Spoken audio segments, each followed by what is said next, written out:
I'm gonna make this video short and sweet and tell you guys the #1 mistake that women make during sex. And not just sex like penis in vagina sex. I mean just sexuality, period. And this video, just so you guys know, is not just for you. It's a helpful reminder for me as well, because yes, even I make this mistake. That is how common this shit is, because as you can tell, I don't make a lot of mistakes. Take a little walk with me for a second. You and your boo have the night to yourselves.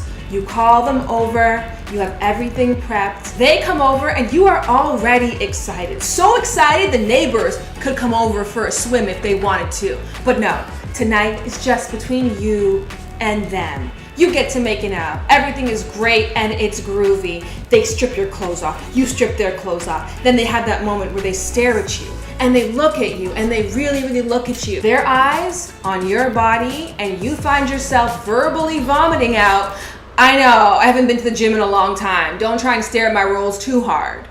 What?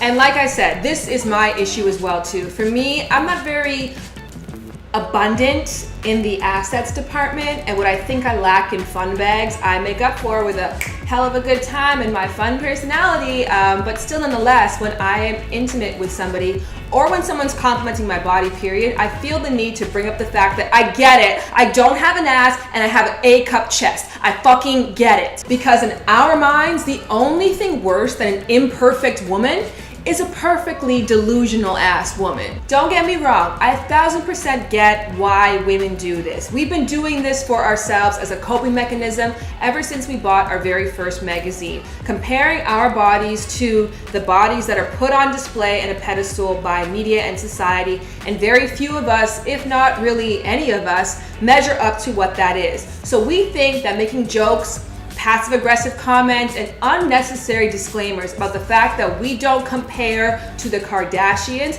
is a way of making everybody feel more comfortable, because they must be thinking it, so if you say it first, then everyone's gonna have a better time. At least we got that out of the way, right? But I wanna let you know today that you are wrong, and you are ruining your sex life because of it. Bringing your insecurities into the bedroom or into any kind of intimate setting not only makes it awkward for the other person, but also it reminds you in a time when you're supposed to feel celebrated, liberated, sexy, and beautiful, that once again, here's one more thing that you probably can't be as good at as you want to be. And as women know, women who are sexual, the surest way to getting yourself that big release and that big O is to get out of your head, to be in the moment. And how can you be in the moment if you were trying to figure out what positions you can be in that hide the roles?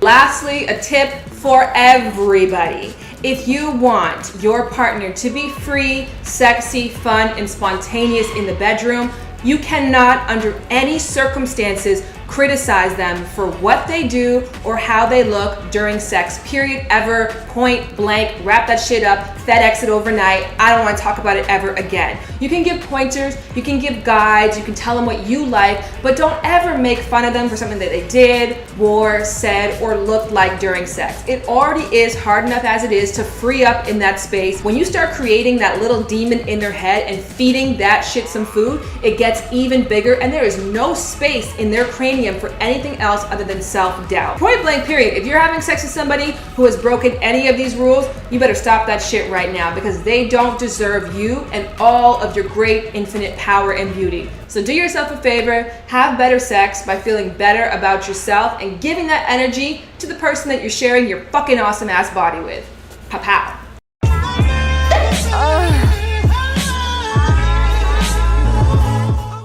Hey everyone, I'm Joe. I'm Shannon. I'm Bart. I'm Gio, and you're watching Ask the Feels. And today we have a question from Free Tibet. Yeah, that's the whole base of like Freud anyway. He was just saying that we all want to fuck our parents. Exactly. True. I mean, I get that. And this is less creepy than that. Yeah, because it's you your win. sibling. What's good, everybody? Thank you for tuning in to the first edition of shit. We don't have a name for this. She be saying he said that one time. You know what I'm saying. Oh my God. That's what we're gonna call it? Oh my God. I don't think that'll fit. So this is gonna be known as the Poon. And the peen. We out. We out. Peace.